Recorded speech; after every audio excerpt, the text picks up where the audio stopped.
And welcome. स्वागत है आप सभी का हमारे शो में जिसका नाम है वास्तु विजडम। मैं हूँ राधा और मेरे साथ है गिरेंद्र भारती जी। इस शो पर हम डिस्कस करते हैं वास्तु विजडम के बारे में और आज जो टॉपिक हम डिस्कस करने वाले हैं वो है डिप्रेशन। ये शब्द सुनते ही आपके मन में क्या ख्याल आता है?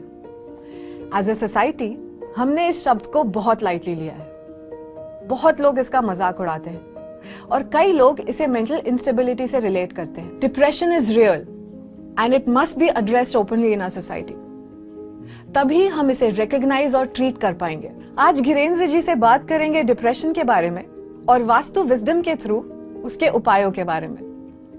गिरेंद्र जी, स्वागत है आपका हमारे इस शो में। नमस्कार।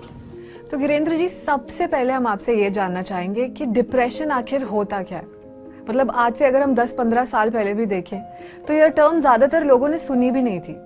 आज ये इतनी कॉमन क्यों हो गई है?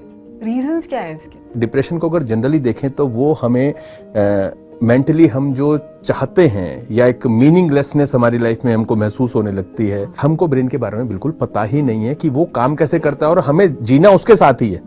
दूसरी बात, पिछले 20 साल में जो क्रांति हुई है एक तरह से, चाहे उसे आप सोशल मीडिया की बात कर लें, कुछ भी कर लें, इस दौरान आदमी का अकेलापन बहुत ज्यादा बढ़ गया। वो रियल कनेक्शंस की जगह वो मोस्ट ऑफ द टाइम अपने फेसबुक अकाउंट पे या व्हाट्सएप के ऊपर या इंस्टाग्राम के ऊपर उसके ऊपर वो रहता है। तो आप जानते हैं कि अक्सर ऐसा होता है कि किसी के 5000 फ्रेंड्स हैं लेकिन रियल टाइम में वो किसी से एक महीने भी नहीं मिलता। तो ये जो फेक फ्रेंडशिप्स हैं, फेक रिलेशनशिप्स हैं, relationship is something which is most important thing in life. अगर आपके पास कोई ऐसा इंसान नहीं है जिसको रात को या सुबह 4 बजे आप फोन करके अपनी परेशानियों के बारे में बता सके तो आपके जल्दी मरने के चांसेस हैं।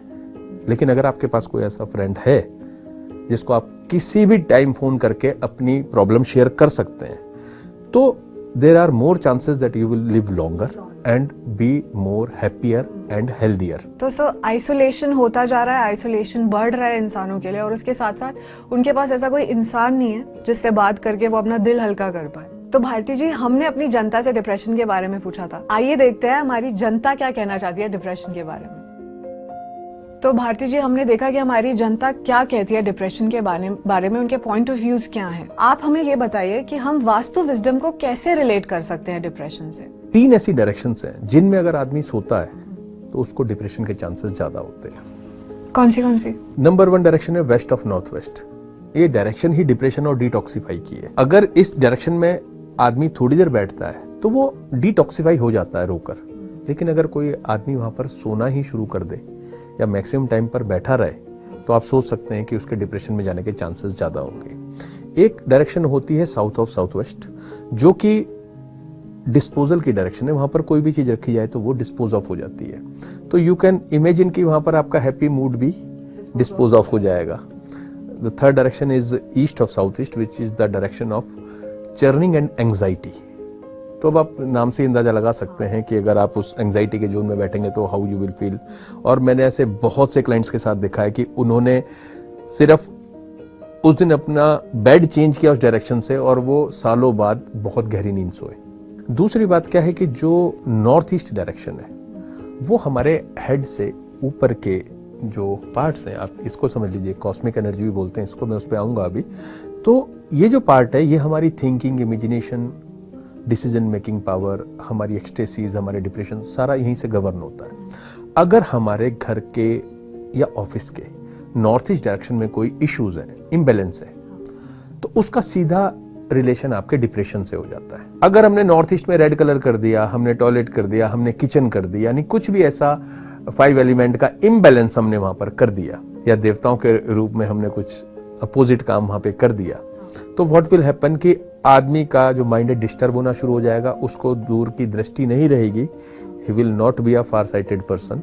एक बहुत छोटी सी बात बताता हूं कि अगर किसी के घर के नॉर्थ ईस्ट में डस्टबिन रखा हुआ है तो उसके डिप्रेशन में जाने के बहुत ज्यादा चांसेस बढ़ जाते हैं। आप सिर्फ उस डस्टबिन को वहां से हटा दें, तो भी बहुत ज्यादा आराम हो जाएगा। ये तो बात मैंने सिर्फ बहुत बेसिक लेवल पे वास्तु की करी है अभी।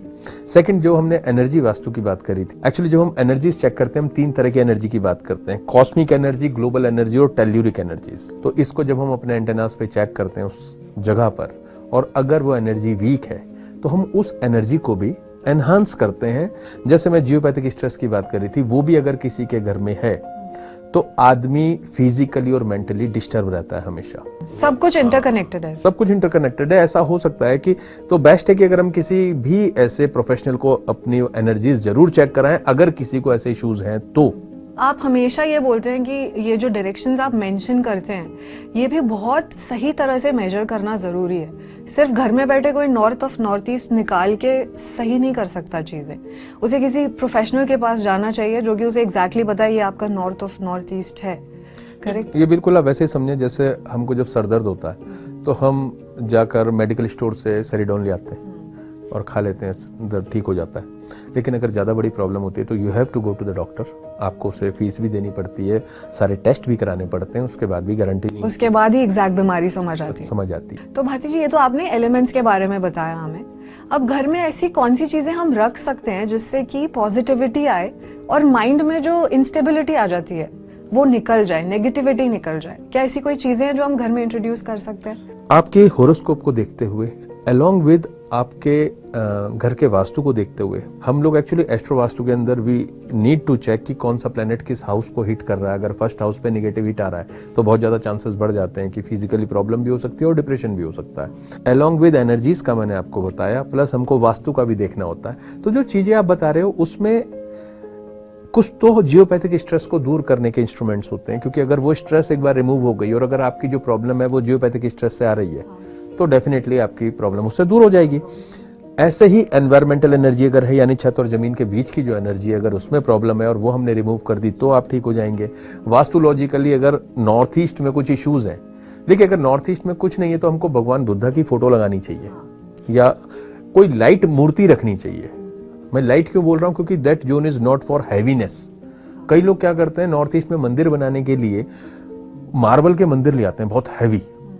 अब उन्होंने गलती क्या कर दी कि एलिमेंटली उन्होंने हैवी इतना कर दिया नॉर्थ ईस्ट को कि वो मंदिर होने के बाद भी उसका फायदा नहीं ले पाते, नुकसान और गलत इम्पैक्ट पड़ रहा है, गलत इम्पैक्ट पड़ जाता है। तो मंदिर हमेशा वुडन होना चाहिए, हल्का हो एटलीस्ट। एक चीज और होती है कि जो west of north west direction मैंने बताई, अगर उस डायरेक्शन में हम एक ब्रास का हिरन रखते हैं, वो भी खड़ा हुआ हिरन सेंटर की तरफ फेस करके, तो वो बहुत हेल्पफुल होता है कि वो आपके डिप्रेशन में जो एनर्जी यूज हो रही है उसको आपकी वर्किंग में कन्वर्ट करने के लिए बहुत अच्छा है। ये जो आप मूर्तियां बता रहे हैं, जैसे ब्रास हिरन आपने बोला, इसका साइज कुछ भी हो सकता है भारती जी? साइज इसका कुछ भी हो सकता है, डजंट मैटर ना? Doesn't matter. लाफिंग बुद्धा भी बहुत लोग यूज करते हैं अपना एंट्रेंस की तरफ फेस करते हुए, तो उसके क्या क्या यूज? नहीं, आपने बहुत अच्छा बात बताई, क्योंकि लाफिंग बुद्धा जो है वो पता सबको है, लेकिन रखते कैसे वो मैं आपको बता दूं कि जब भी आप किसी घर में एंटर करते हैं उसका जो डायगोनल अपोजिट कॉर्नर होता है, लाफिंग बुद्धा हमेशा वहां रखा होना चाहिए,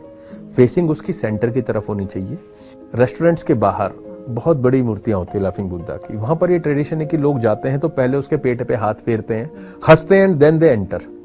तो उसका पर्पस क्या है कि लाफिंग बुद्धा की वजह से आपकी मेंटल स्टेट खाने से पहले चेंज हो गई। हम लोग इसमें थोड़ा और डीपर जाते हैं कि जो आपकी कुंडली में, आपके होरोस्कोप में जो 11th हाउस है, जो गेन्स का हाउस है, प्रॉफिट्स का हाउस है, उसका जो रिलेटेड प्लैनेट या साइन होता है उसकी डायरेक्शन में हम लोग लाफिंग बुद्धा को रखते हैं। तो भारती जी, आपने हमें डिटेल में बताया कि हम डिप्रेशन को वास्तु की हेल्प से किस तरह ट्रीट कर सकते हैं। उम्मीद करते हैं कि हमारी जो ऑडियंस है और उनके मन में जो डाउट है हम उन्हें क्लियर कर पाए होंगे और उनके सवालों के सही जवाब उन्हें मिल गए होंगे। इसके साथ ही साथ मैं अपनी ऑडियंस को ये भी बता दूं कि अगर आपके मन में कोई भी सवाल हो या आप भारती जी से कोई ओपिनियन लेना चाहते हो तो आप उन्हें कांटेक्ट कर सकते हैं। उसकी सारी डिटेल्स अभी स्क्रीन पर हैं। तो मिलेंगे आपसे हमारे अगले एपिसोड में। आप जुड़े रहिए हमारे साथ। तब तक के लिए याद रखिए, what you think you become, what you feel you attract and what you imagine you create. तो अपनी थिंकिंग पॉजिटिव रखिए, अच्छा सोचिए, अच्छा पाइए। मिलेंगे आपसे अगले एपिसोड में। नमस्कार।